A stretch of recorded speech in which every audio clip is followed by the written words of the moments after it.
It began as a whisper in the dark, tap, tap, tap, from somewhere deep inside the wall. In the dead of night, the glass turned to ice, and with it, the ghost train etched its icy. She thought it was abandoned, until the shoe trembled, and something giggled beneath the weeds. No, no, not again. That sounder, delicate tap, tap, tapping. At first, I dismissed it. Now, I know better. It isn't coming from outside. God help me, it's emanating from within the bedroom wall, inches from where I rest my head each night, where Emily used to sleep. I'm Maya Reeves. I returned to Oakridge 3 months ago, after 15 years away. Not by choice, my grandmother's funeral brought me back, and her empty house near the abandoned railway became mine. The same house where I spent childhood summers listening to her whispered warnings about the tracks. The trains stopped running, Maya girl, she'd say, stroking my hair with arthritic fingers. But something still waits there, patient as winter. I dismissed her stories as the fanciful worries of an old woman. Until now. This morning, the silence in the empty house was suffocating. The realtor's words echoed in my mind. Sell quickly before winter sets in. 3 potential buyers had already walked away after seeing the property. Each commented on the uneasy feeling near the back acre where the land sloped toward the railway. I needed this sale to clear my debts and return to my life in Boston. My phone buzzed a text from Dr. Kerrigan. Still considering our options for Emily? Call me. I silenced it. My daughter's treatments could wait another day. I couldn't bear another conversation about experimental therapies and 5-figure price tags. I grabbed my jacket and headed out, desperate for fresh air. The railway cuts through Oakridge like an old scar, 30 years abandoned but never forgotten. Unlike the neatly maintained trails in public parks, this place resists human touch. Rusted tracks peek through tall grass. Warped wooden ties rot beneath slick moss. The air hangs perpetually damp, thick with the mingled sense of decay and that distinctive creosote odor that burrows into your sinuses. Even at midday, sunlight seems hesitant here, filtering weakly through a canopy that shouldn't be dense enough to block it. Shadows stretch too long, sounds travel too far. I walked alongside the tracks, counting steps between the weathered ties. 27 paces from the property line, I stopped. A flash of something unnatural in the weeds caught my eye, something that didn't belong among the dead leaves and wild growth. A child's shoe, just one, antique leather, cracked and peeling, deep umber brown, almost black in places. The toe had been worn completely through, the interior stained with something dark I chose not to examine closely. The sole was paper-thin, revealing the desperate repairs of someone who couldn't afford a replacement. So small, built for a child no more than 4 years old. Emily's age, it looked ancient, yet somehow preserved, as if time had both ravaged and protected it. When I reached for it, my fingertips tingled with warning. Every instinct screamed to leave it undisturbed, like waking a predator. The leather burned with cold, not the ambient coolness of shade, but a biting, invasive chill that penetrated straight to bone. Have you ever experienced that primal surge of wrongness? That ancestral alarm bell that rings in your marrow, telling you to run? I should have obeyed, should have backed away, left it to its slumber. Instead, I felt recognition. It looked so achingly alone, abandoned, waiting, just like Emily in her hospital room, 300 miles away. I slipped it into my pocket. The weight was wrong, far too heavy for such a fragile thing. It dragged at my clothing like an anchor all the way home. Back at the house, I called the hospital. Emily was having a good day. Her fever had broken, and she'd eaten half her lunch. A small victory. I promised to video chat that evening, then placed the shoe on my kitchen windowsill while I prepared coffee. That night, I fell asleep at my laptop, midway through drafting another desperate email to the insurance company.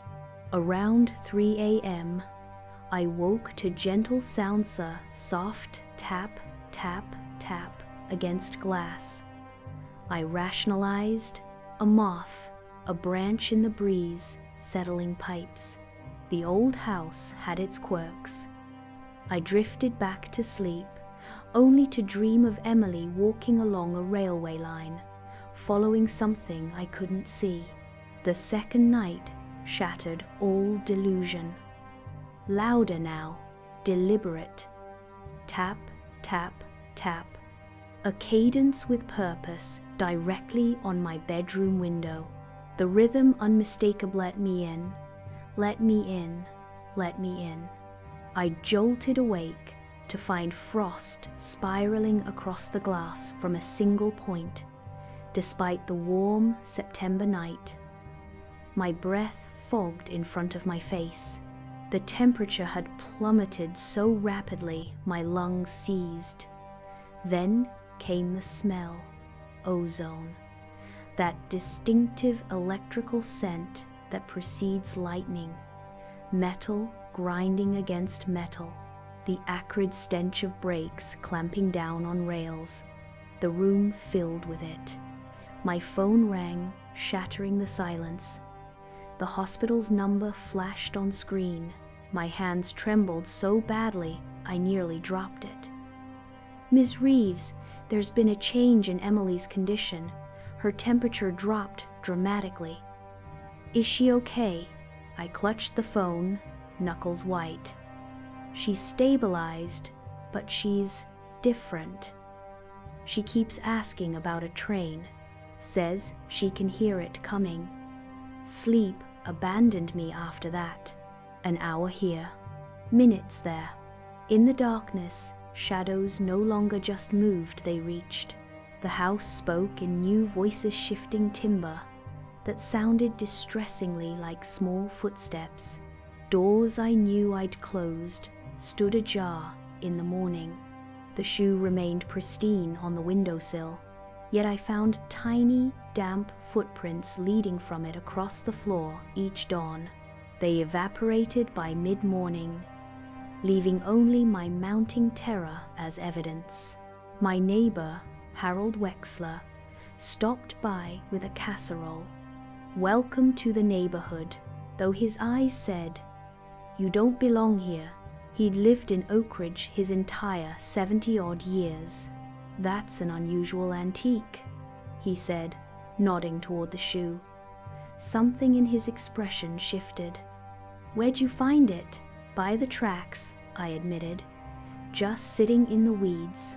The color drained from his face. "You should put it back." "It's just an old shoe," I said, but the words felt hollow. Harold shook his head. "Nothing from those tracks is just anything." He hesitated. "Your grandmother never told you about the Thornton boy?" My blood ran cold. "No, 1948. Little boy wandered off at the station. Never found most of him. He wouldn't meet my eyes. Some things should stay where they are." He left quickly after that, leaving me with more questions than answers. That night, my video call with Emily chilled me further. My usually talkative daughter seemed distant, distracted by something over my shoulder. "Who's the boy, Mummy?" she asked. "What boy, sweetie?" I turned, finding only the empty kitchen behind me. "The wet boy, he's right there. He says he's cold." I ended the call and drove straight to the town library, desperate for answers. The librarian, a woman who remembered my grandmother, directed me to their digital archives. At 11:17 p.m., I found ETA, badly scanned article from 1948. Rail line tragedy claims young life. William Billy Thornton, age 4, wandered from his mother at the station. Details clinically sparse, but the implication clear: the child was struck by an oncoming train. Search parties combed the area for weeks. They recovered fragments of clothing, a torn cap. The boy's left shoe was never located. The article described it in nauseating detail. Small brown leather shoe, heavily worn at the toe, recently resoled by the child's father. My stomach liquefied. Not just any shoe, his shoe, the one sitting in my house. A smaller article 2 weeks later caught my attention. Thornton family leaves town after tragedy. It mentioned that Mrs. Thornton had been admitted to Ridgemont Psychiatric Hospital after claiming to hear her son tapping on the windows at night. My phone rang the hospital again. "Reeves, we need you to come in. Emily's condition has changed." "Is she worse?" I asked, already gathering my keys. A pause. "Not exactly. Her readings are unusual. She's asking for you. And she mentioned something Stranger said to tell you he just wants to go home." I raced back to the house, knowing what I had to do. The shoe had to go back. Now, as I pulled into the driveway, the house looked different, darker, as if absorbing the surrounding light. Inside, the temperature had dropped 20 degrees. The shoe was no longer on the windowsill. I found it in Emily's old bedroom, the one I'd been using for storage. It sat perfectly centered on a small bed I hadn't brought with mere child's bed, with a quilt I'd never seen before. With shaking hands, I wrapped the shoe in cloth and drove to the railway at midnight. Wind whipped through the trees, though no leaves moved. The darkness felt alive, watching my approach. The shoe grew progressively heavier with each step until my arm strained under its impossible weight. Lightning flickered in the clear sky, illuminating the tracks in stark white flashes. I reached the spot where I'd found it and knelt in the wet grass. "I'm sorry, Billy," I whispered, though I'd never intended to speak. "You need to rest now. This isn't your home anymore." As I placed the shoe down, a child's laughter echoed from the trees. Not malicious, relieved. The shoe grew warm under my fingers, the cold dissipating like fog in sunlight. For one impossible moment, I saw him, small boy in outdated clothes, standing on the tracks. He smiled, revealing a missing front tooth, then turned toward a light I couldn't identify. Another step, and he was gone. The air vibrated with his absence, then settled into natural silence. Real silence, not the pregnant pause of something waiting. I drove straight to the hospital, breaking speed limits the entire way. Emily was sitting up in bed when I arrived. Color returned to her cheeks. "The train boy's gone, Mommy," she said as I hugged her tight. "He said, thank you." The doctors were baffled by her sudden improvement. All her numbers had normalized. The experimental treatment was forgotten as they documented her spontaneous recovery. We left Oakridge 2 weeks later. I sold the house for less than market value to a developer who planned to tear it down. I didn't warn them about the railway. There was nothing to warn about anymore. But sometimes, in the quiet hours before dawn, when Emily is sleeping peacefully in our new apartment, I still wake to phantom sounds, a distant train whistle, the rhythmic click of wheels on tracks, the innocent laughter of a child finally going home.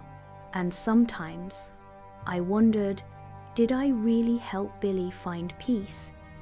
Or did I simply pass him to someone who needed him more than I did? Someone whose life hung in fragile balance? Who might benefit from a spectral companion? I choose not to dwell on it. Emily is healthy. The tapping has stopped.